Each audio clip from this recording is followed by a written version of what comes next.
무섭게 떨어지던 폭우가 지나가니 이제 본격적인 여름의 절정으로 향하고 있는 요즘입니다. 폭염을 주의하라는 메시지가 매일 핸드폰으로 들어오고 잠깐만 움직여도 금세 옷깃에 땀이 배어나와 에어컨 없이는 1분 1초 견디기가 힘들 정도인데요. 그럼에도 불구하고 푸르른 하늘과 자연의 색을 보고 있노라면 이 여름을 마냥 미워할 수만은 없다는 생각이 들기도 합니다. 청취자 여러분, 지금 잠시 나무 한 그루를 떠올려 보세요. 곧고 길게 하늘로 뻗은 나뭇가지와 초록의 나뭇잎이 팔랑거리고 잎과 가지 사이사이로 해가 들어와 그늘과 빛이 교차하는 나무를 그리셨나요? 이 나무를 지탱하는 건 무엇일까요? 땅 속에 있어 잘 보이지 않지만 깊고 넓게 자리 잡은 뿌리가 있기에 모진 폭풍과 비바람을 견딜 수 있는 것이겠지요. 우리 사회도 그렇습니다. 이른 출근을 위해 새벽 4시에 일어나는 사람, 밤늦게까지 교대 근무를 하는 사람, 도로를 누비며 일하는 사람, 종일 서서 일하는 사람, 같은 말을 수백 번 반복해야 하는 사람까지 각자의 자리에서 분투하고 있는 노동자들을 위해 우리의 노동이 소중히 여겨지고 안전하게 보호받을 수 있도록 더욱 단단한 지지 기반이 하루빨리 구축되었으면 합니다. 안녕하세요, 청취자 여러분. 1과 3 이야기 132 라디오 진행을 맡은 유기만입니다. 전주시 비정규직 노동자 지원센터는 매월 일하는 사람들의 이 1과 3 이야기를 전하는 132 라디오를 제작하고 있습니다. 오늘 또 지난 한 달의 노동 이슈를 돌아보는 이슈 브리핑, 전지적 노동자 시점, 노동 기본 조례에 대하여, 이럴 땐 이런 법, 근로계약에 대하여 3가지 코너로 진행됩니다. 그럼 132 라디오 첫 번째 코너 이슈 브리핑을 시작하겠습니다. 이번 시간은 지난달 지역 노동 이슈를 지역 언론을 통해서 살펴보는 시간입니다. 한국언론진흥재단에서 운영하는 빅카인즈라는 뉴스 분석 사이트에 등록되어 있는 전북 지역 신문사 외 다양한 지역 뉴스를 분석해 소개해드리고 있습니다. 7월 한 달 주요 이슈가 되었던 것들은 무엇일까요? 염경석 센터장님으로부터 이야기 들어보도록 하겠습니다. 어서 오십시오. 네, 반갑습니다. 첫 번째 뉴스는요. 최근 전북특별자치도 교육청이 개정한 직업계고 학생들의 현장 실습 지침과 관련해서 이를 처리한다는 목소리가 나오고 있다는 전북도민일보의 기사입니다. 지난 7월 15일 전북 지역 교육, 노동, 시민 사회단체들은 전북교육청에서 기자회견을 열고 지난 4월에 도교육청은 직업계고 현장 실습 기간을 최대 12주로 연장하고 연중 시행으로 바꿨다며 이는 학생들의 학습권과 생명권을 저버리는 것이라고 주장했습니다. 또 지난 2017년 전주생명과학고 재학생이 전공과 무관한 콜센터 실습 중에 정신적 스트레스와 실적 압박에 시달리다가 스스로 생을 마감한 사건이 있었습니다. 이 사건을 언급하면서 학생들은 노동자로서 노동권을 보호받지 못하고 또 학생으로서 안전도 확보되지 않은 이중의 사각지대에 놓여 제도적 보호도 없는 가장 열악한 일터로 내몰리고 있다고 지적했습니다. 이에 대해 전북교육청은 현장 실습 기간 확대는 직업계고 교직원, 학생, 학부모, 기업 관계자의 의견을 반영한 것이다 이렇게 말을 하고 있고요. 우리 지역과 타 지역 학생들이 동일한 기준에서 희망하는 기업에 취업할 수 있도록 기회를 제공하기 위한 것이라고도 설명을 했습니다. 현장 실습의 경우 노무사의 사전 점검부터 직무 중심 프로그램 운영, 실습 중 모니터링 등 대중 안전망을 갖추고 있고 현장 실습 운영 기간 확대에 따라서 학생들의 안전과 학습권 보호를 최우선으로 하며 권익 보호에 노력하겠다는 입장을 밝혔습니다마는 여전히 우리 사회에 매년 또 들리는 소식들이 현장 실습 중에 불의의 사고를 당하는 학생들의 소식을 우리는 듣게 됩니다. 그래서 이들을 더 보호하고 안전하게 현장 실습을 할 수 있도록 지침들을 더 강화해야 하는데 이를 완화했다는 것 좀 문제가 있지 않나 이런 생각을 갖습니다. 최근에 저희 그 전북 지역의 대학에서도 대학생 실습생이 나가서 네, 이제 숨지는 맞습니다. 사고도 발생해가지고 네. 문제가 됐었는데요. 이게 정말 제도와 시스템이 먼저 완벽하게 갖추어진 후에 이런 일들이 일어났으면 좋겠다는 생각이 듭니다. 네. 두 번째 소식은 어떤 소식입니까? 두 번째는 우리 전주시 비정규직 노동자 지원센터와 전북 특별자치도 노동자비 직장 내 괴롭힘 금지법 시행 6주년을 맞아서 전북 직장인의 직장 내 괴롭힘 실태조사 결과를 발표하는 기자회견을 열었다는 소식입니다. 지난 7월 16일 전주시 비정규직노동자 지원센터와 전북특별자치도 노동자들은 고용노동부 전주지청 앞에서 직장 내 괴롭힘 금지법 시행 6년이 지났지만 법은 있으나마나한 수준이라면서 제도 개선을 촉구하는 기자회견을 가졌습니다. 이날 발표한 설문조사 결과에 따르면 조사에 참여한 300명 중 217명, 즉 3명 중 2명이 최근 1년 새 직장 내 괴롭힘을 겪은 적이 있다고 답했습니다. 진정까지 이어진 비율은 이 중에 11%에 불과했고요. 또 그 중에서 인정받은 사례는 1% 정도에 그쳤다는 얘기입니다. 또 그 직장 내 괴롭힘을 당한 10명 중에 6명 중 20%, 5명 중에 1명 정도가 되겠죠. 그 사람들은 보복이 두려워서 신고조차 못했다. 이렇게 밝히는 그런 설문 결과가 나왔다는 기자회견을 밝혔었고요. 또 직장 내 괴롭힘으로 신고한 건수가 2020년 5,823건에서 올해는 12,253건으로 2배 넘게 늘었는데 인정률은 17%에서 12%로 떨어진 것을 강조하면서 고용노동부의 진정이 접수돼도 사업장에 부여된 자체 조사 권한으로 인해서 객관성을 확보하지 못하는 형식적 조사에 그치고 있다고 지적을 했습니다. 이 말은 무슨 말이냐면 법에서 일단 직장인의 괴롭힘이 있으면 고용노동부에 진정을 하더라도 바로 고용노동부가 조사하는 게 아니고 일단 법의 절차에 따라서 사업장에게 1차 조사를 명하도록 돼 있습니다. 그러다 보니까 실질적으로 그 사업장들이 성인을 가지고 사실관계를 정확하게 확인하는 데는 한계가 많다고 이렇게 보고요. 그거보다는 고용노동부가 직접 조사를 해서 조치를 하는 것이 바람직한 제도가 아니겠나 이런 지적입니다. 또 더불어 현행 직장 내 괴롭힘 금지법은 법 적용이 제한이 되고 있는데요. 5인 미만 사업장 노동자와 특수고용, 프리랜서 노동자들한테는 여전히 법이 적용되지 않고 있습니다. 그래서 이분들은 노동관계 속에서 지휘 감독을 받고 있지만 이러한 직장 내 괴롭힘이라는 그 노동자의 인권조차도 보호받지 못하는 사각지대에 놓여 있다. 이런 것들도 법 제도를 개선해야 될 사안이다. 이렇게 지적을 하고 있습니다. 네, 갈수록 이 직장 내 인권이 굉장히 이제 일하는 데 영향이 많이 미치고 있고 그럼에도 불구하고 인정률이 이제 12%까지 떨어졌다는 소식이 안타까운데요. 6년 6년 됐습니다. 6년 됐는데 이제 초등학교 들어갑니다. 아동으로 치면.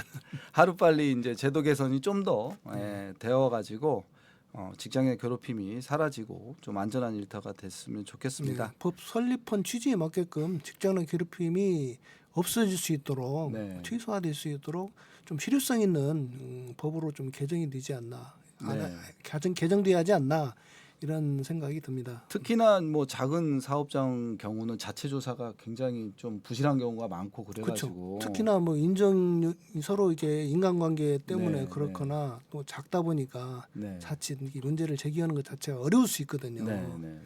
그런 데들일수록 더 심각한 문제가 발생할 수 있는데 그런 데들은 이제 법이 적용을 안 된다는 것도 큰 문제입니다. 네, 인정률이 높아지기를 바라면서 세 번째 소식 전해 듣겠습니다. 네, 세 번째 소식은 지난 윤석열 정부에서 두 번째 거부권이 행사됐던 노조법 제2조, 제3조가 빨리 개정이 돼야 된다. 전국적으로 우리 노동단체들이 특히 목소리를 많이 냈었고요. 그래서 그와 관련된 기사가 나왔습니다만 이거 조금 철이 지난 기사가 돼가지고 바로 그제 월요일 날 국회 환경 노동위원회에서 그야말로 소위에서 일단 이 개정안이 통과가 됐습니다. 그래서 일단 본회의에 상정될 예정이고요. 이에 대해서 이제 노동계는 대대적으로 환영을 했습니다. 근데 이 법이 그동안 노동계가 주장했던 것들을 다 받아들인 건 아니고요. 특히나 이게 아까도 얘기했던 특수고용 노동자들의 부분에 있어서 이분들을 노동자성을 인정하는 문제에 있어서는 또 이 법에서 또 법제화를 못했어요. 그래서 여전히 이분들이 이제 노동자성을 인정받기 위해서는 또 다른 법적 기준이 아니라 또 다른 기준이 필요한 상태가 이렇게 되어버렸거든요. 네. 물론 이제 이 법으로 인해서 어쨌든 그동안에 이제 원하청 관계에 있었던, 특히 하청에 있었던 노동자들이 모든 근로조건의 결정은 원청이 뭐 근본적으로 다 거의 90% 이상을 결정하고 작은 부분은 하청 노동 사용자가 했다고 봐야 되는데 하청 사업자하고만 교섭을 하다 보니까 이제 많은 근로조건 개선에 한계가 있었던 거고요.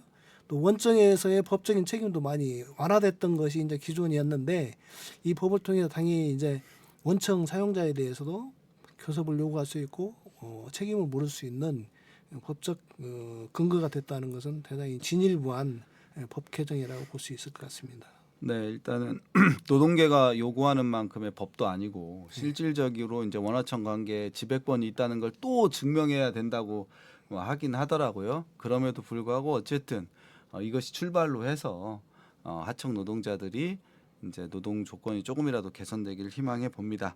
네 번째 소식 전해 주시죠. 예, 네 번째는 돌봄 노동자들이 민영화 중단과 처우 개선을 촉구하면서 기자회견을 열었다는 뉴스입니다.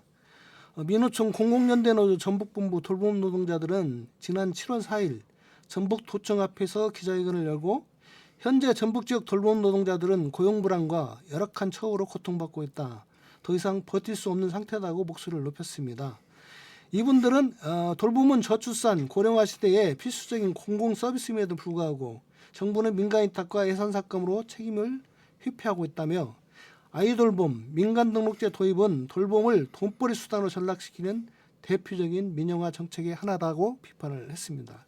또 노인 생활 지원사와 아이 돌보미 등 돌봄 노동자들의 경우 교통비, 통신비 등 필수 경비조차 지원받지 못한 채 저임금과 고용불안에 시달리고 있다며 전북도가 처우 개선 예산을 이면하지 말고 즉각 반영하라 이런 촉구를 했습니다. 돌봄은 더 이상 개인의 문제가 아닌 국가와 지자체가 해결해야 될 현안이 되었습니다. 우리 사회가 돌봄에 대해서 노동의 가치를 너무 낮게 평가하고 이에 종사하는 돌봄 노동자의 임금을 최저임금 수준의 낮은 임금을 지불하는 관행을 이제는 개선해야 할 때가 아닌가 이런 목소리가 점점점 높아지고 있다는 소식입니다. 네, 뭐 그래도 안타깝게 또 아이돌봄까지 민간 등록제를 도입한다는 소식인데요. 점점점 공공 영역을 넓혀함에도 불구하고 이렇게 도입한다는 소식이 좀 안타까운데 이런 정책들이 공적으로 이렇게 확산되는 그런 기쁜 소식도 있었으면 좋겠습니다. 마지막 뉴스는 제가 전해드리겠습니다. 요즘 폭염으로 많은 노동자들이 죽거나 다치고 있습니다. 김제에서 폭염 속에 고압 가스관 매설 공사를 하던 60대 노동자가 쓰러져 숨지는 사고가 발생했습니다. 지역 노동계와 정부가 지자체의 실효성 있는 폭염 대책 마련을 촉구했는데 29일 고용노동부에 따르면 지난 24일 오후 1시 30분쯤 김제시 공덕면의 한 가스관 매설 공사 현장에서 배관 수심을 측정하던 60대가 갑자기 의식을 잃고 쓰러졌다고 합니다. A씨는 곧바로 익산의 한 병원으로 옮겨졌지만 끝내 의식을 회복하지 못하고 26일에 숨졌습니다. 경찰은 부검을 통해 정확한 사인을 조사 중이고 현재까지 열사병으로 인한 사망 가능성이 큰 것으로 보고 있다고 합니다. 이번 사고는 도내 첫 온열진환 사망 사례로 추정되고 있습니다. 사람은 생명보다 중요한 것이 무엇이 있을까요? 정부와 지자체, 사업주가 폭염 대비에 더욱 책임을 다해 주시길 바라고 야외에서 일하는 모든 노동자에게 휴식권이 보장될 수 있도록 최선을 다해서 노력해 주시기를 부탁드리겠습니다. 이것으로 지역 뉴스로 살펴본 노동 이슈 브리핑을 마치겠습니다.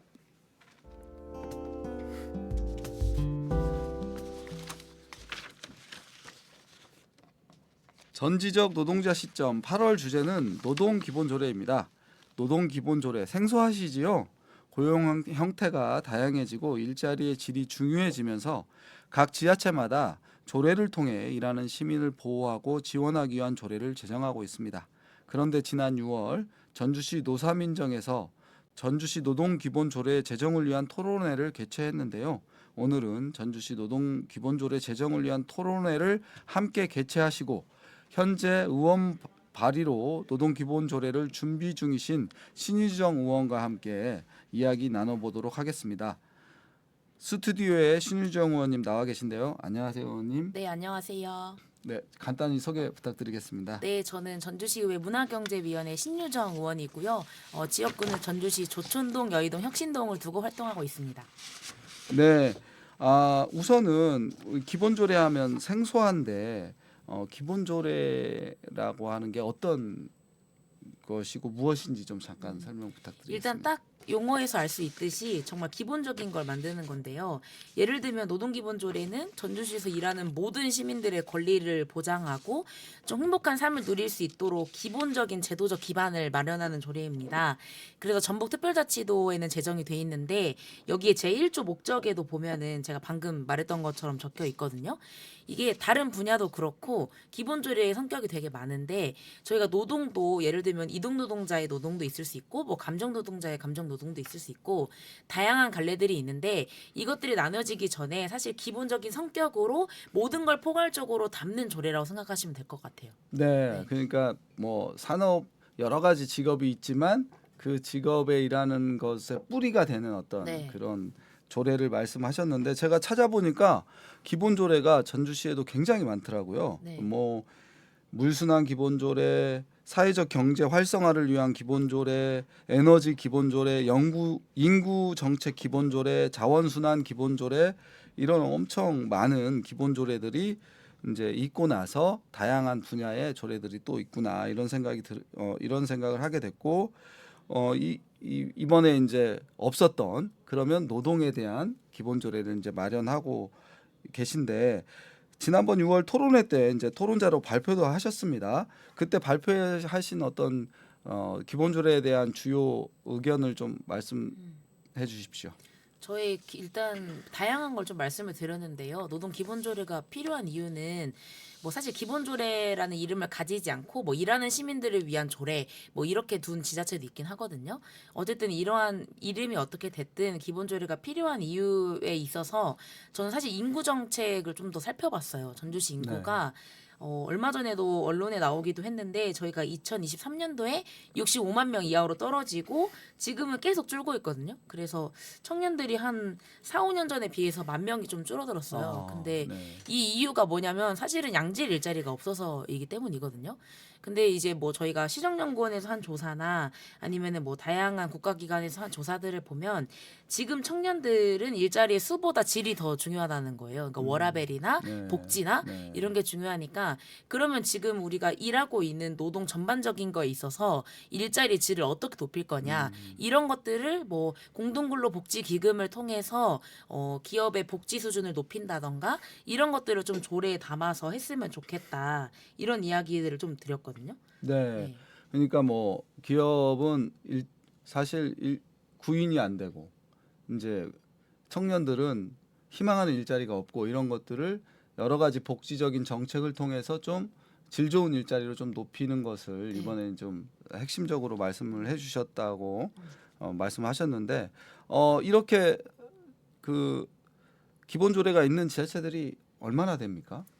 이게 저희가 일단 2023년 기준으로 조금 살펴보면 17개 광역 지자체가 네, 있는데 네. 16개가 제정이 돼 있어요. 거의 대부분 네. 있군요. 그리고 네. 전라북도 전북 네. 특별자치도도 되어 있고 네. 기초는 52개 정도 제정이 되어 네, 있는 네. 것 같습니다. 네. 네. 근데 전북은 전북 특별자치도랑 군산만 좀 제정을 한대요. 일단 네. 14개 시군 중에 네. 이제 전주가 이제 두 번째가 되겠군요. 네. 지금 이제 의원 발의로 준비하신다고 들었는데 혹시 이제 그러면은 기본 조례의 이제 절차는 앞으로 어떻게 됩니까? 네, 이제 조례를 발의하는 거는 사실 이제 집행행정에서 발의하는 거랑 의원 발의가 있는데 저는 의원 발의로 준비를 하고 있고 일단은 저희가 지난번 토론회를 통해서 여러 가지 안도 들었지만 기본적인 조례안을 만들려면 노동 당사자, 그다음에 네, 전문가 등과의 좀 간담회, 공청회 등의 과정을 좀 거쳐서 네. 그들이 원하는 안들은 또 어떤 게 있는지 수용을 좀 해서 기본 조례안을 만들려고 하거든요. 그래서 그 조례안을 만들고 이거를 의원 발의로 제정할 계획인데 이제 담당은 전주시청 일자리 정책과 부서가 될 것 같고요. 저희가 조례를 만들 때는 또 법무팀이랑 여러 가지의 법적인 문제는 없는지 용어에 있어서 이런 것들을 좀 논의를 하는 게 있어서 논의를 거쳐서 하반기에 조례안을 좀 의회 상정해서 올릴 계획이고요. 의회 상정하면 상임위원회를 먼저 통과를 하면 본회의에 이제 안건이 올라가니까 본회의 통과되면 이제 그 이후에 조례가 공포됩니다. 네. 그러니까 이제 순서가 어쨌든 초안이 나오면 초안을 가지고 여러 이제 간담회나 뭐 이런 어떤 설명회들을 하고 거기에 의견 청취를 거쳐서 이제 발의를 해가지고 이제 제정을 하신다는 말씀이신데요. 이제 그 전에 말씀하신 것처럼 뭐 질 좋은 일자리 그리고 청년이 떠나지 않고 머물 수 있는 어떤 기본 조례 그래서 공동복지기금 이렇게 말씀하셨는데 포인트가 혹시 또 청년 말고 또 네네. 뭐 이렇게 주요하게 생각하시는 어떤 그 정책의 내용이 있나요? 그 조례. 토론에서도 얘기를 했는데 저는 이제 특수고용이나 프리랜서 플랫폼 노동, 그러니까 지금 네. 저희가 비정형 노동이라고 말하는 네. 노동 형태에 관해서 이거는 또 어떻게 이 조례 반영할 건지, 네. 그다음에 실질적인 위원회 구성 어떻게 할 건지 이런 네. 얘기들을 좀 했거든요. 네. 그러니까 통계를 좀 말씀을 드리면 이게 뭐 저희 대한민국 전체 통계청 자료기는 해요. 네. 저희가 또 단시간 노동자 수가 뭐 청년층만 본 거긴 한데 93만 명에 달하고 이게 그러니까 특히나 플랫폼 노동을 통해 네. 통한 노동이 많아지고 그 중에서도 안정적이지 않은 비정형이나 네. 단시간 노동자들이 늘어나는 추세인 거예요. 음. 그리고 프리랜서 취업 비율도 늘어나고 네. 그래서 전반적으로 전 일단 나이대를 떠나서 음. 이렇게 비정형 노동에 대해서는 시가 어떻게 대처를 할 건지 네. 저희가 아무래도 일자리의 양이 많다고 보여지는 지자체가 아니기 때문에 네. 저는 이쪽에 좀 초점을 맞춰서 본 것도 있습니다. 네, 지금 이제 사실은 근로기준법에 이제 사각지대로 불리는 영역인데 그런 영역들에 대해서 시가 일정 정도라도 뭐 조례를 통해서라도 보호할 수 있는 방안을 좀 지금 모색 중이다 이렇게 말씀을 하신 거고 이제 그런 게 이제 기본 조례 내에 좀 담겼으면 하고 지금 이제 생각을 하시는군요. 이 위원회도 그런 의미에서 네. 그런 것들을 좀 할 수 있는 네. 그 이제 아무래도 이런 조례가 제정되더라도 사실 뭐 행정적인 지원이나 예산이 뒷받침되지 않으면은 이제 실효성이 없다는 이제 비판들이 많이 있습니다.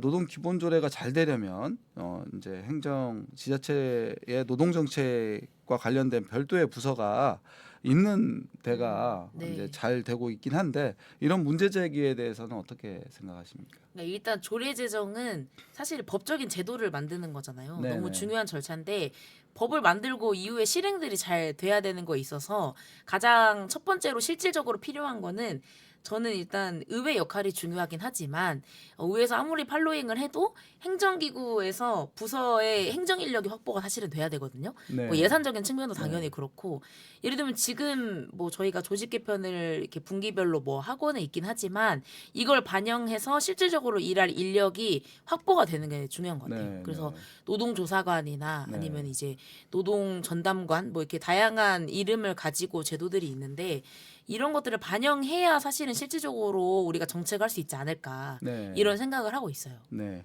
조례 이런 걸 구체적으로 담을 수 있나요? 저희 네, 일단 있고요. 도에서도 보면 제 14조에 도지사는 노동자 권익보호 및 증진을 위하여 노동조사관을 들 수 있다. 네. 이렇게 해서 조사관들은 이제 뭐 당연히 도 기관도 마찬가지고 공공기관이나 도의 보조금 지원 시설까지 이제 뭐 노동관계법 위반 사항을 조사하거나 네. 뭐 시정을 권고하거나 이런 것들을 아예 조례에 명시를 해놨거든요. 네네네. 네. 그렇군요. 충분히 가능합니다. 네. 그러면은 이제 그런 것들이 충분히 전주시 안에서도 좀 이렇게 논의되고 있다는 게 너무 반가운 이야기네요. 그 노동조례 이야기가 나와서 그런데 최근에 이제 뭐 전주시에 관련된 여러 노동조례가 있는데 네. 의원님 발의로 이동노동자 지원조례가 만들어졌다는데 네. 뭐 어떤 내용인지 이동노동자 조례도 좀 소개 부탁드리겠습니다. 네, 일단 제가 가장 최근에 만든 조례인데요. 네. 이제 이동노동자는 산업법에 정의된 걸로 정의를 해놨어요. 네. 그래서 그 조례 보면 정의가 적혀 있는데 어쨌든 저희가 전주시에 이동노동자 플랫폼 쉼터가 2곳이 있거든요. 네. 신시가지 그 비보이 광장에 네, 한 곳이 네. 있고 그다음에 송천동 농수산물시장 근처에 한 곳이 있는데 뭐 대리기사님들이나 아니면은 뭐 택시기사님들이나 배달하시는 라이더분들이나 아니면 뭐 학습지 교사 등 다양한 곳을 일정한 한 곳에서 일하는 게 아니라 이동하면서 일하시는 분들이 쉴 수 있는 쉼터가 있어요. 근데 이 쉼터를 선도적으로 설치하긴 했지만 안정적으로 이를 뒷받침할 조례가 없는 거예요. 네, 그래서 네. 이 설치 근거도 명확히 놓고 이거로 국한되는 게 아니라 이동 노동자들을 위해서 뭐 복리 증진을 위한 이러이러한 사업, 뭐 아니면 뭐 다른 걸 향상하기 위한 여러 가지 지원 사업 이런 근거들을 좀 명시를 했거든요.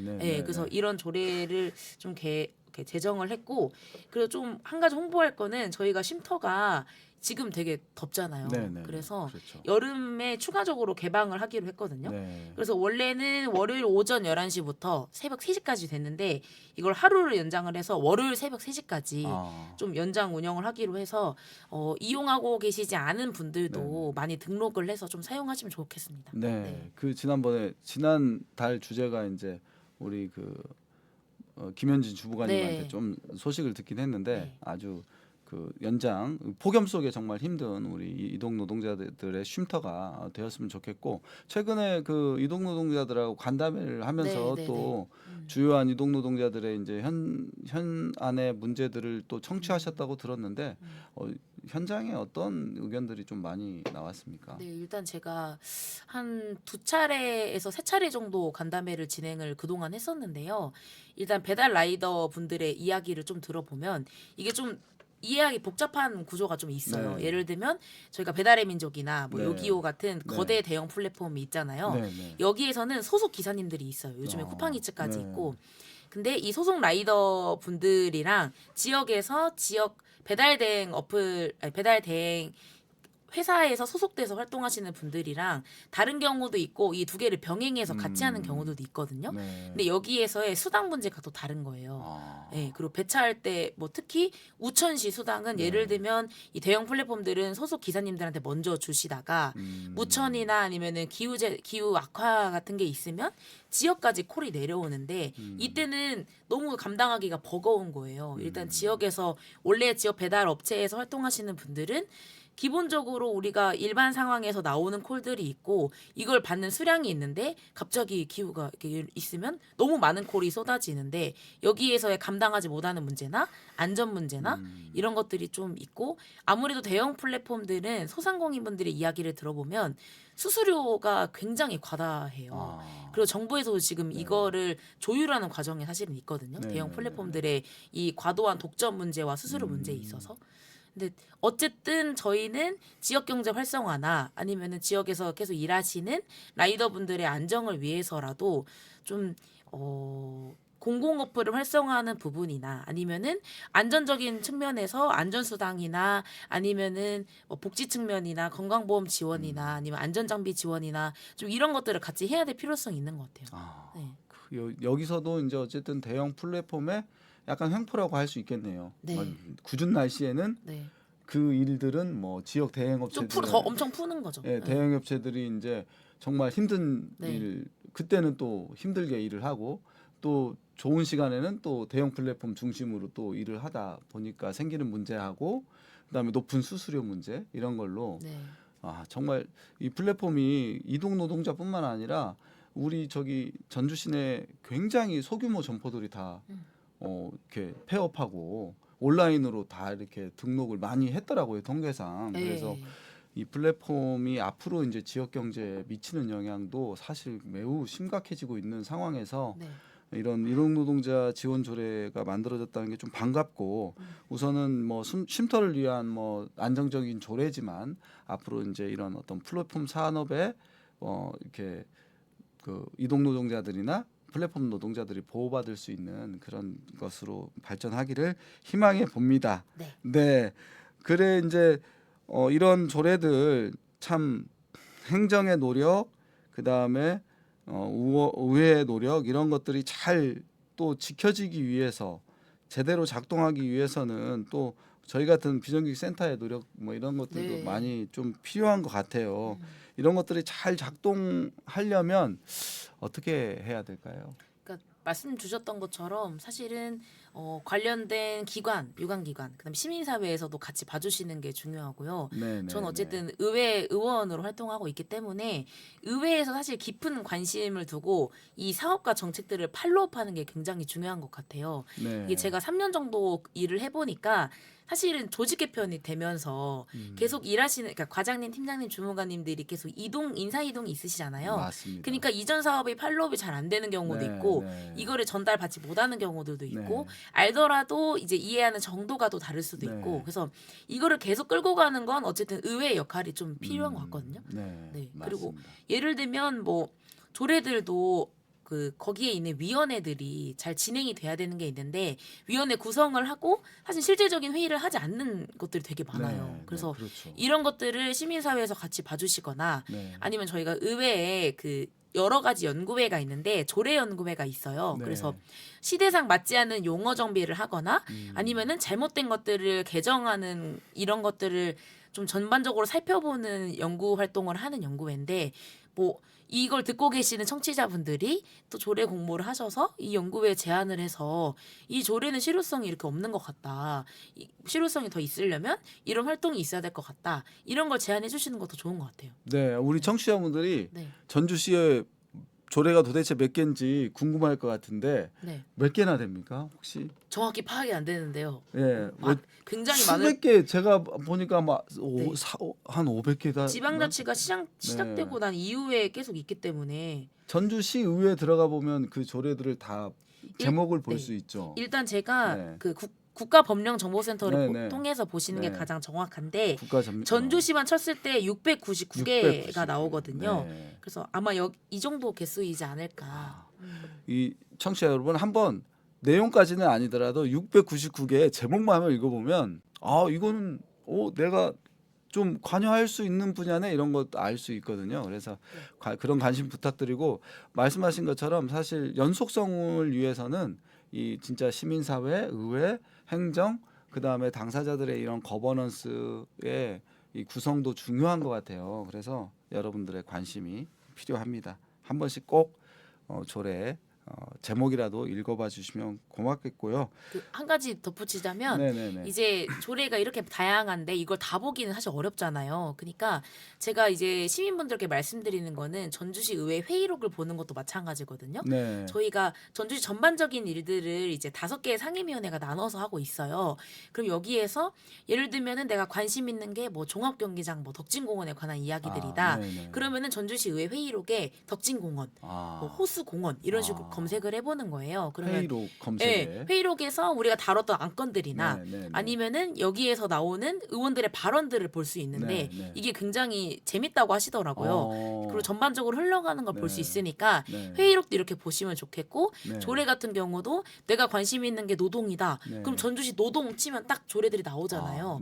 네, 아니면 노동을 치거나 뭐 청년 문제에 관심이 많으면 청년을 쳐서 아 이러한 조례에서 이러한 사업들을 할 수 있구나. 네, 이렇게 하고 뭐 거꾸로 제안을 할 수도 있고 이런 과정이 좋은 것 같습니다. 네, 조례를 의회와 행정도 이렇게 제안할 수 있지만 시민들도 제안할 수 있으니까요. 네. 예, 다른 지자체에 비교해서 없는 조례도 또 그럼요. 예. 그 최근에 혹시 뭐 역점을 두고 있는 네. 분야 있으면 한 가지 소개 네. 부탁드리겠습니다. 그래서 아까 제가 이동 노동자 지원 조례를 만든 것처럼 좀 이동 노동자의 안전이나 복지 부분을 어떻게 향상할 수 있는지 여기에 있어서 지자체 자체만으로 하긴 어려우니까 네. 국비 공모를 어떻게 받아올 수 네. 있고 아니면 도와의 협조는 어떻게 할지 이걸 좀 부서랑 긴밀하게 협의를 네. 하고 있고요. 네. 여기 있어서도 또 비정규직 센터에서도 네. 전문 기관이시니까 네. 또 네. 같이 네. 봐주시면 좋을 것 같습니다. 네. 그거랑 네. 연관되는 부분은 또 그 전주사랑콜이라고 네. 저희가 이제 카카오티 대형 플랫폼에 맞서는 맞습니다. 공공 어플이 있어요. 네. 그러니까 지역 경제 활성화를 하고 네. 이것도 수수료 문제에 있어서 기사님들에게도 수수료를 떼지 않고 네. 그다음에 이용객들도 지역 경제를 더 돕는 마음으로 사용할 수 있게 하는 게 있는데 여기에 있어서의 또 여러 가지 개선할 부분들이 있어서 이것도 좀 같이 살펴보고 있습니다. 네, 예, 저도 요즘 최근에 이제 플랫폼 산업에 이렇게 그 지역 경제가 어떻게 영향을 미치고 있는지를 고민을 좀 하고 있는데 그런 분야를 지금 고민 중이시라니까 네네네. 너무 반갑고 네. 언제 한번 모시고 네. 그 분야도 한번 이렇게 이야기 나눠보는 시간 가졌으면 좋겠는데 네. 이동 노동자 그다음에 플랫폼 그 택시 뭐 전주 사랑콜 그다음에 노동 기본 조례까지 네. 이게 사각지대 노동자들을 위해서 이렇게 의정 활동을 하고 있습니다. 오늘 이렇게 나와주셔서 반갑고 밝고 고맙고요. 네. 마지막으로 혹시 청취자분들한테 인사 부탁드리겠습니다. 어쨌든 정말 전주시에서 일하는 모든 시민들이 행복하고 그리고 권리를 보장받으면서 살 수 있는 사회가 또 제가 그리고 여기 계신 모든 분들이 지향하는 사회일 것 같습니다. 이걸 만드는 첫걸음에 있어서 노동 기본 조례가 잘 만들어질 수 있도록 귀 기울여서 들으면서 이렇게 노력하겠다는 말씀 드리면서요. 또 한 가지 제가 지역 경제 활성화를 네. 위해서 홍보를 하자면 네. 저희가 이제 전주 맛배달이라는 공공 배달 앱이 네, 있는데 맞습니다. 여기에서 소비 쿠폰 사업이 있어요. 네, 그래서 네, 이제 예산 소진 시까지 맛배달에서 2만 원 이상 3번을 주문하면 10,000원 쿠폰을 또 지급을 하거든요. 네. 그래서 이제 또 이렇게 좋은 쿠폰을 얻어갈 수 있는 기회니까 네. 많이 설치하시고 한번 사용해 보셨으면 좋겠습니다. 네, 조금 불편하더라도 맛배달 깔고 3번 주문하면 주문하시면 10,000원 쿠폰. 1만 원 쿠폰. 네. 근데 그 1만 원이 신청하시는 분뿐만 아니라 소상공인도 사실 아까 의원님이 말씀하셨던 것처럼 그 대형 플랫폼은 매출액의 12%인가가 네, 네. 예, 그 수수료로 나간대요. 근데 이 맛배달은 수수료가 없습니다. 없다. 네. 그래서 소상공인도 살고 지역 경제도 산다 이런 거를 또 강조해 주셨고 오늘 홍보할 거를 많이 가지고 오셨는데요. 오늘 함께 해주셔서 감사하고 이것으로 전지적 노동자 시점 노동 기본조례에 대하여는 마치도록 하겠습니다. 감사합니다. 네, 감사합니다. 자, 이번에는 이럴 땐 이런 법 코너입니다. 오늘도 저희 센터 법규국장이신 천성화 노무사님을 모시고 이야기 나눠보도록 하겠습니다. 어서 오세요. 예, 안녕하세요. 전주시 비정규직 노동자 지원 센터에서 노동 상담을 하고 있는 노무사 천성호입니다. 감사합니다. 네, 오늘은 이제 노동 기본조례를 다루었고 오늘 기본이 되는 사업장의 노동자로서 기본이 되는 근로계약에 대해서 준비를 하셨다고 들었습니다. 노무사님 근로계약서 꼭 써야 됩니까? 예, 맞습니다. 근로계약이란 노동자가 사용자에게 근로를 제공하고 사용자는 이에 대하여 임금을 지급하는 것을 목적으로 체결하는 계약을 말하는데요. 이러한 근로계약은 보통 서류로 작성하기에 근로계약서라고 말을 합니다. 일반적으로 서면으로 계약서를 쓰는 것은 상대방을 못 믿어서가 아니라 어느 누구도 미래의 일을 정확히 알 수 없고 또 계약 당사자들이 계약을 어길 가능성이 항상 존재하기 때문에 법률적으로 증거 능력이 인정되는 서면으로 체결하는 것이 꼭 필요합니다. 아마 많은 청취자분들도 알고 계시는 내용이겠지만 근로기준법에서는 근로계약과 관련해서 사용자는 근로계약을 체결할 때 임금, 근로시간, 휴일, 연차 휴가 등이 명시된 서면을 교부하도록 의무 규정을 두고 있습니다. 그래서 미교부 시에는 사용자에게 벌금 500만 원의 벌칙을 부과하도록 하고 있거든요. 따라서 사용자는 노동자를 채용 시에 근로계약서를 작성하지 않더라도 임금, 근로시간, 휴일, 연차 휴가에 관하여 명시한 근로조건에 대해서는 서면으로 반드시 노동자에게 교부를 해야만 벌금 부과를 피할 수 있다고 하겠습니다. 네, 말씀 중에 뭐 서로를 못 믿어서가 아니라 미래를 누구도 예측할 수 없는 것이기 때문에 중요한 기준으로서 작성한다는 말이 와 닿습니다. 네, 그 미교부 씨는 500만 원이라는데 이 500만 원 이하라는 최고 500만 원까지 부과할 수 있다고 그렇게 규정되어 있습니다. 네, 그러면은 이거는 언제 어떠한 방식으로 이렇게 교부하도록 되어 있습니까? 즉 이제 임금이나 근로시간 등 이 근로조건에 관한 근로계약은 사용자는 노동자에게 근로를 제공하기 전에 확실하게 얘기를 해주어야 하거든요. 그리고 이런 근로조건에 대해서 노동자가 회사에 처음 출근하기 전에 근로계약서를 작성하거나 또는 이제 근로조건이 명시된 서면을 교부하는 것이 맞다고 하겠습니다. 그래서 근로계약서 작성 없이 또는 근로조건이 명시된 서면 교부 없이 근로를 시작한 경우에 사용자는 늦어도 근로 개시일 당일까지는 근로계약서를 작성하거나 근로조건이 명시된 서면을 노동자에게 교부해야 합니다. 네, 이렇게 이제 당연하고 법으로 이제 교부하도록 되어 있고 일을 시작하기 전에 그런데 요즘도 더러 계약서를 작성하지 않는 사업주들이 있다고 알고 있습니다. 이럴 때 그럼 노동자는 어떻게 대처해야 됩니까? 예, 노동자가 이제 사용자가 노동자를 이렇게 채용할 때 근로계약 조건을 사전에 명확히 제시하지 않은 채 일부터 시키는 경우들이 사실 종종 있고요.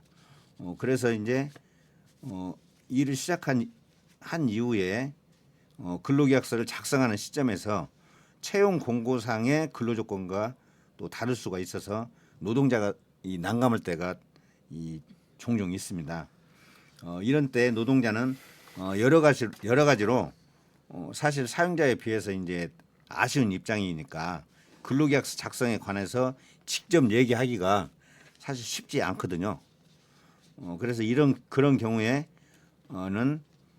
다른 노동자들 역시 근로계약서를 쓰지 않은 채 계속 일을 하고 있는 경우가 많은데 그런 사례를 들어서 자연스럽게 그 회사 관리자에게 근로계약서 작성이 법적 의무임을 알려주는 편이 좋은데 예를 들면 이런 식으로 얘기를 하면 좋죠.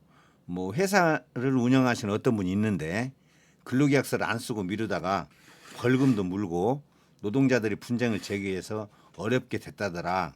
정도 네, 이런 식으로 비유적으로 그러니까 뭐 이렇게 예. 이야기를 일단 하라는 이야기죠. 예.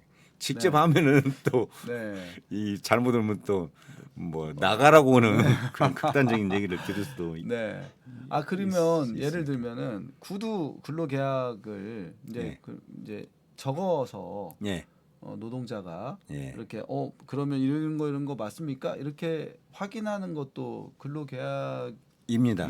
볼 수 있잖아요. 예. 그래서 원래 네. 근로계약은 이제 임금이나 근로 시간, 휴일, 휴가에 대해서 이런 조건으로 채용을 네. 하고 싶은데 네. 응할 네. 거냐라고 해서 노동자가 그런 조건이면 나도 입사를 해서 네. 일을 하겠다라고 하면은 사실은 그 자체로 근로계약은 성립이 된 거라고 네. 볼 수 있습니다. 네. 네. 예.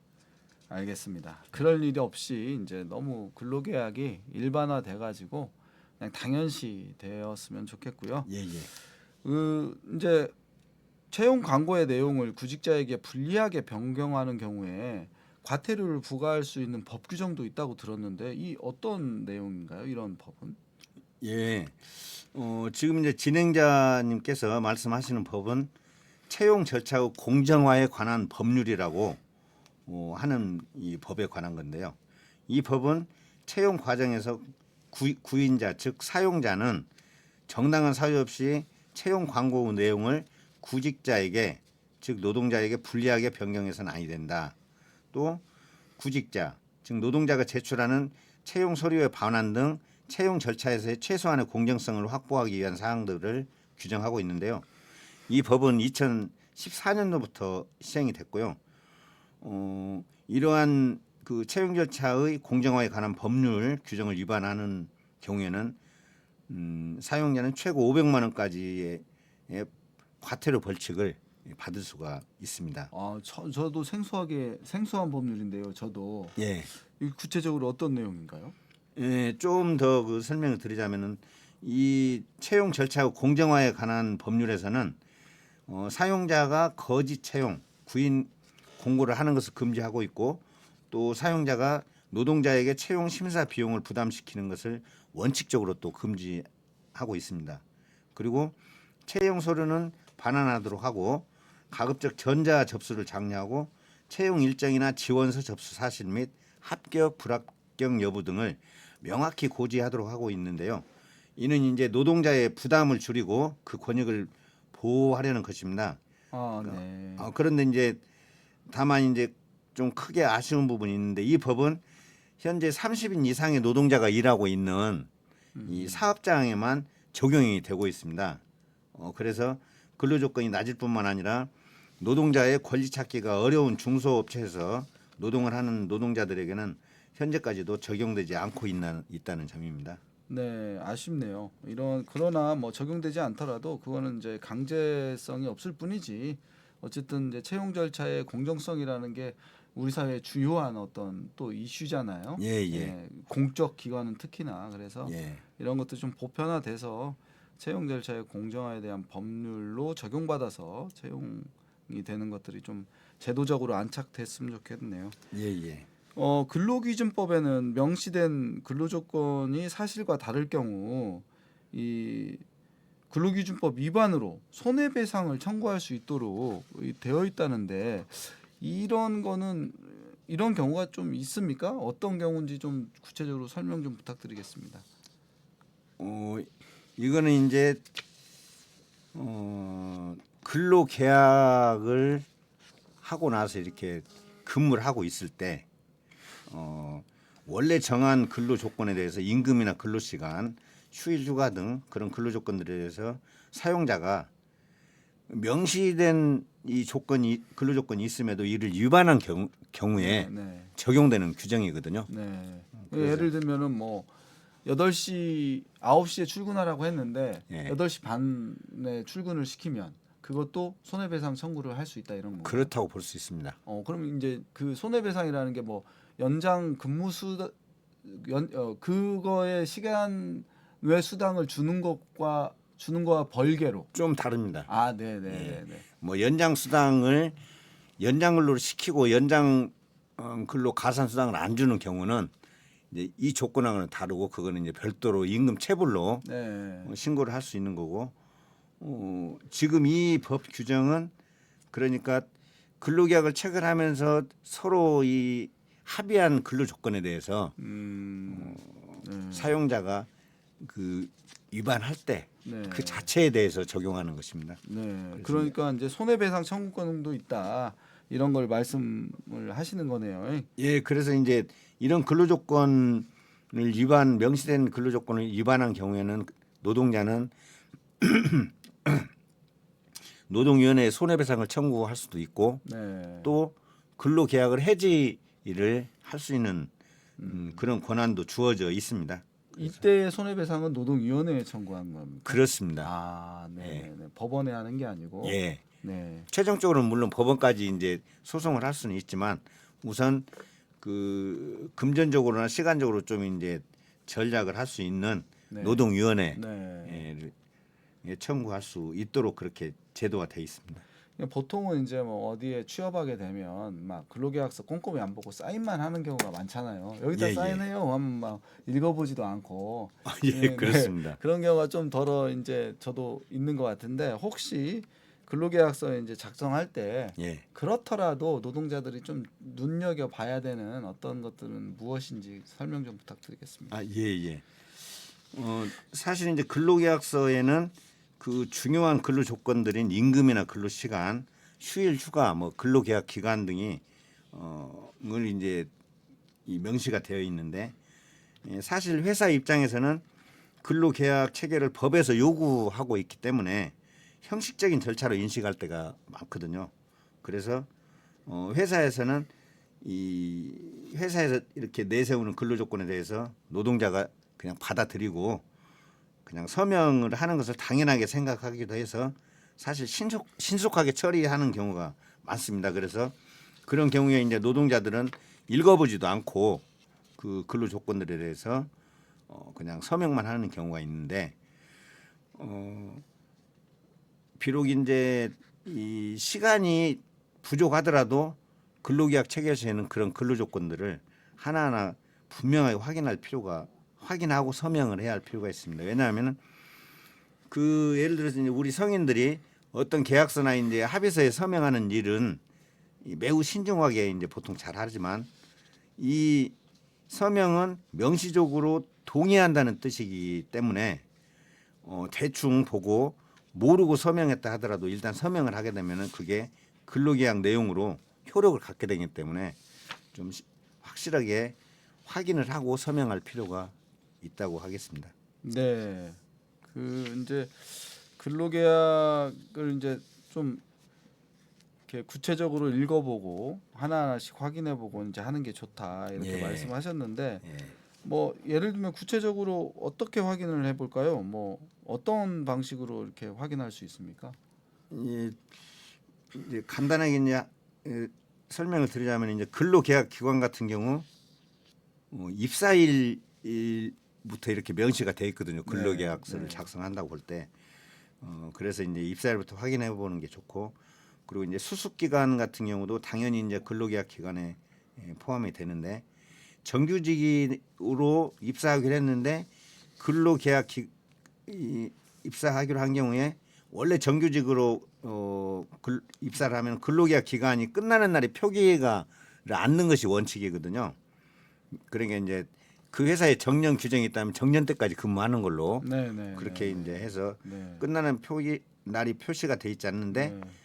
않고, 이제 계약직이라고 하면 이제 뭐 입사일부터 계약 기간이 끝나는 날에 이제 표시가 돼 있을 텐데 그런 부분도 이제 꼼꼼히 확인을 이제 해야 된다는 것이죠. 네. 그래서 이제 정규직으로 입사를 했는데 근로계약서에 이렇게 보니 근로계약 기간이 끝나는 날이 이렇게 표시돼 있다 하면은 반드시 이제 이의를 제기를 할 필요가 있고요. 또 이제 사용자가 그 기간을 단순히 이제 연봉계약 기간이라라고 말을 하는 경우들도 있는데, 그런 경우는 연봉계약 기간이라고 계약서에 명확하게 표시돼 있지 않다면은 근로계약 기간으로 이제 볼 수도 있기 때문에, 즉 기간제 근로기간으로도 볼 수 있기 때문에 연봉계약 기간을 뜻한다. 이 근로계약 기간은 그런 내용을 계약서에 추가한 후에 서명을 하는 것이 좀 필요하다 네. 해서 드리는 말씀입니다. 최근에는 이제 이게 말씀이 나와서 말인데 이제 상시적으로 필요한 일이라도 이렇게 막 3개월씩 근로계약을 체결하는 경우가 있지 않습니까? 예, 예. 이런 경우 그렇게 하는 게 법에 문제가 없습니까? 이제 보면은 현장 이렇게 보면은 특히 이제 아파트 관리 노동자들 중 경비원이나 시설 관리원들의 경우는 근로계약 기간이 3개월 단위, 뭐 6개월 단위 등으로 단기간 계약이 많거든요. 그런데 이런 짧은 근로계약 기간에 관한 근로조건도 효력이 있는 것이 사실입니다. 왜냐하면 노동법상으로는 근로계약 기간에 대한 규제 내용이 없기 때문에 사실 막말로 뭐 1주 단위, 3주 단위 등의 아주 짧은 근로계약상 기간도 유효합니다. 다만 현실적으로 그 지속적인 이제 회사 운영을 생각하는 이제 사용자들이라면은 이렇게 터무니없이 짧은 근로계약을 제시하는 경우는 많지는 않습니다. 그리고 이제 보통 기간제법이라고 부르는 기간제 및 단시간 근로자의 보호 등에 관한 법률에서는 사용자가 2년을 초과해서 기간제 근로자를 사용할 때는 기간에 정함이 없는 근로계약을 체결한 근로자로 간주한다고 규정을 하고 있는데요. 이런 이제 기간제 근로자의 경우 2년을 초과해서 근무를 하고 있는 경우에는 사용자가 종전에 체결한 근로계약 기간의 만료를 이유로 고용을 종료하면 해고에 해당하게 됩니다. 네, 그 어쨌든 뭐 2년 미만의 어떤 비정규직 경우에는 예. 곧 3주 단위로 해도 문제가 없다는 게 굉장히 큰 문제 같아요. 그 큰 문제죠. 네. 문제기는 하지만 최근에도 이게 이제 사회 문제가 되고 있어서 예. 상시 고용 필요 인력에 대해서는 쪼개기 계약을 좀 하지 말으라는 게 이제 우리 아파트 상생협약의 주요 내용이기도 하고요. 예.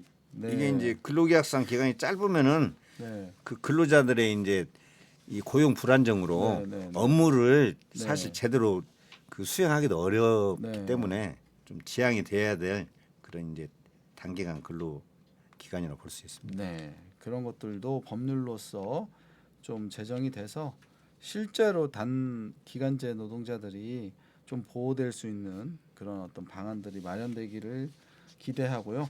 네. 마지막 질문을 드려야 될 것 같아요. 단시간 노동자 근로조건 어떻게 정해지는지 그 기준이 궁금한데 뭐 15번 질문으로 넘어가서 마지막 질문 드리고 오늘 마치도록 하겠습니다. 예. 이제 단시간 근로자라는 얘기들이 이제 많이 들어보셨을 텐데요. 이 단시간 근로자는 일주일 동안에 정해진 근로 시간이 그 사업장에서 같은 종류 업무에 종사하는 통상적인 근로자의 정해진 근로시간에 비해서 짧은 노동자를 말을 하거든요. 그런데 이러한 단시간 근로자들의 근로 조건은 비록 이제 시간은 짧더라도 그 사업장의 통상 근로자의 근로 시간을 기준으로 산정한 비율에 따라서 이 임금이랄지 또 이제 그 휴일, 연차. 휴일이랄지 연차 네. 휴가들이 을 결정해야 한다는 것을 근로기준법에서는 규정하고 있습니다. 비례해서요. 예, 그렇습니다. 통상, 예. 그래서 이제 단시간 근로자들의 그래서 이제 일종의 이제 비례 원칙이라고도 얘기를 하는데, 그리고 이제 좀 더 이제 한 가지 말씀드리고 싶은 거는 초과 근로 가산수당 계산이 있잖아요. 그래서 통상 근로자들은 일일 8시간, 일주일에 40시간을 초과해서 근무할 때 가산수당이 적용이 되거든요. 그런데 이 단시간 근로자들 경우는 일일 8시간이나 일주 40시간을 기준으로 이 가산임금을 가산임금을 산정하는 게 아니고 당초의 근로계약서상으로 정해진 일일 근로시간, 뭐 3시간이면 3시간, 4시간이면 4시간, 또 일주 근로시간 정해진 시간을 초과하는 시간에 대해서는 이 초과 근로 가산수당을 이렇게 산정하도록 그렇게 네. 법으로 규정하고 있어서요. 이런 부분은 좀 기억을 해두시면 좋을 것 같습니다. 네, 아무리 단시간 노동자라도 단시간 노동자의 연차 이런 것도 비례 원칙에 의해서 보장받는다 이런 거 말씀해 주셨는데, 오늘 기본이 되는 근로계약에 대해서 말씀해 주셔서 감사하고요. 이럴 땐 이런 법 코너는 마치도록 하겠습니다. 청취자 여러분, 오늘 132 라디오 어떻게 들으셨나요? 노동기본조례부터 근로계약까지 노동자의 기본이 되고 뿌리가 되는 것들을 이야기 나눠봤습니다. 그런 노동자의 기본이 되는 법이 근로기준법인데, 이 근로기준법에 적용을 받지 못하는 노동자가 800명을 넘어섰다고 합니다. 모든 노동자가 근로기준법에 적용받는 그날까지 노동자의 권리는 언제나 마땅합니다.